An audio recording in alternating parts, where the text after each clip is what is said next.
আচ্ছা সবাই মানে এরা সবাই পলকের ইনফ্লুয়েন্স, মানে এরা হচ্ছে পলকের অনুসারী। যে পলক ভাই বলছিল না যে আমরা ইন্টারনেট বন্ধ করে দিইনি, অটোমেটিক্যালি বন্ধ হয়ে গেছে।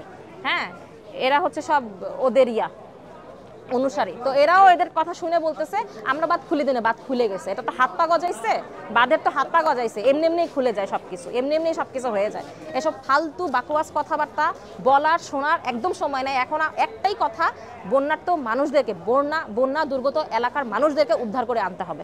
কোনো ক্যাম্পেইনের সাথে যুক্ত না, কারণ এখানে যেহেতু একটা টাকা পয়সার বিষয় আছে, যেখানে টাকা পয়সার বিষয় থাকে সেখানে আমি আগেও ছিলাম না, এখনো নাই, ইনশাল্লাহ ভবিষ্যতে থাকার আমার কোনো উদ্দেশ্য নাই। যেমন এই টিএসসিতে ঢোকার পরে অনেকে আমাকে বলতেছে যে আপু লাইভে আপনি একটু ফান্ড রেজ করার চেষ্টা করেন, এখানে আপনি, কোন স্টুডেন্ট আমাকে এই কথাটা বলেন, এমনি বাইরের একজন বলছে যে টাকাটা পাবেন সেটা আপনি ফান্ড আকারে এখানে দিয়ে দেন। আমি বলছি না, আমি পারবো না, আমার যতটুকু সামর্থ্য আছে এটা আমি অলরেডি দিয়ে দিচ্ছি, এবং আমার পার্সোনাল দুজন লোক আছে তাদেরকে আমি ফেরিতে পাঠিয়েছিলাম গত পরশুদিন, তাদের এখন পর্যন্ত কোনো খোঁজখবর পাচ্ছি না। তার থেকে বড় কথা, আমার বেশ কিছু রিলেটিভ জাপানে থাকে, তারা সেখানে ফান্ড সংগ্রহ করে ইনশাল্লাহ পাঠাই দিবে, সেটা আমি দিয়ে দিব।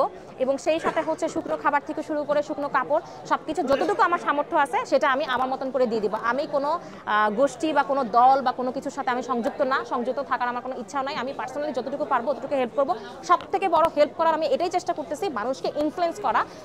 এই সময়টাতে কারোর পিছনে কেউ না লেগে, কাউকে রাজাকার না বলে, কাউকে ছোট না করে, কারোর সাহায্যকে ছোট না করে দেখে তারা যেন, আর যদি সহযোগিতা করতে মন না চায় বা সামর্থ্য না থাকে, আল্লাহর ওয়াস্তে প্লিজ মুখটা বন্ধ রেখে আল্লাহর কাছে দোয়া করেন যেন বন্যা দুর্গত এলাকার মানুষগুলো যেন অন্তত বেঁচে থাকে। এই মুহূর্তে খাবার তাদেরকে পৌঁছানো, খাবার তাদেরকে দেওয়া, পানি দেওয়ার থেকেও বেশি ইম্পর্টেন্ট হচ্ছে তাদের জীবনটা বাঁচানো, তাদেরকে আশ্রয়স্থল দেওয়া।